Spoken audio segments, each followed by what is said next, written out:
So hey, it's John. It's again January 16th. This is part two of rules and regulations. Again, I have copies of this on my Facebook wall. No drugs, alcohol permitted on property. Well, Stephen Corley, Kim and Tony Haran, and including John Fazio, who went to jail for a hot urine. Where do you think he was drinking the alcohol and the drugs? In a phone booth? He was drinking here. The first week I was here, he offered me wine. So all these rules and regulations are pretty much a joke. She drinks downstairs.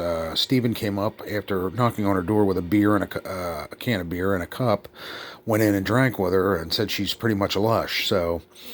And she keeps telling me over and over that social drinking is acceptable. Well, which is fine, but why do you have it in your rules? No drugs or alcohol on the property if you're going to break your own rules, and then turn around and try to use a dirty rug to throw me out of here. No drunkenness or disorderly conduct. No partying. Well, drunkenness, I have Josh in many videos, and he's a self-admitted alcoholic when he lived here for 6 months. Left last November. No problems with police. The police have been here for at least 8 times about Fazio, but yet here he is. No guests allowed. Well, that's bullshit because I have people coming and going all the time. This latest tenant, Tom, refuses to bring anybody here because it's embarrassing. And why? Because it smells like a mummy's bunghole, and the place is, well, you can see how nasty it is. I could vacuum this rug 12 times. You ain't getting them dirty stains out of these rugs. They've never been shampooed, cleaned. No stealing. As far as I know, that's the only rule that I haven't. No, actually, Stephen Corley stole John Fazio's M&Ms and some of his food, I believe, and his dish liquid.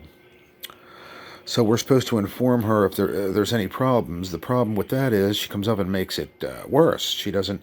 In other words, when I called the SPCA on Tony and Kim for having dogs and animals starting Noah's Ark, she informed that. She threw me under the bus. She said, "Oh, he's the one that called the SPCA on you," after weeks of trying to tell her that there was animals in the room, and she did nothing about it.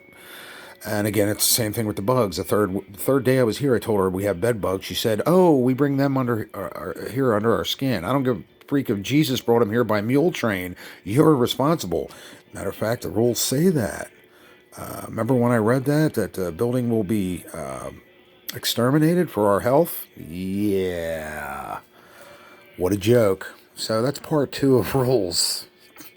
Meanwhile, I'm waiting for a fire to break out so I can go out on this roof, climb out the kitchen window on an unstructurally sound roof because it's only a porch, and fall through and die that way. Yeah.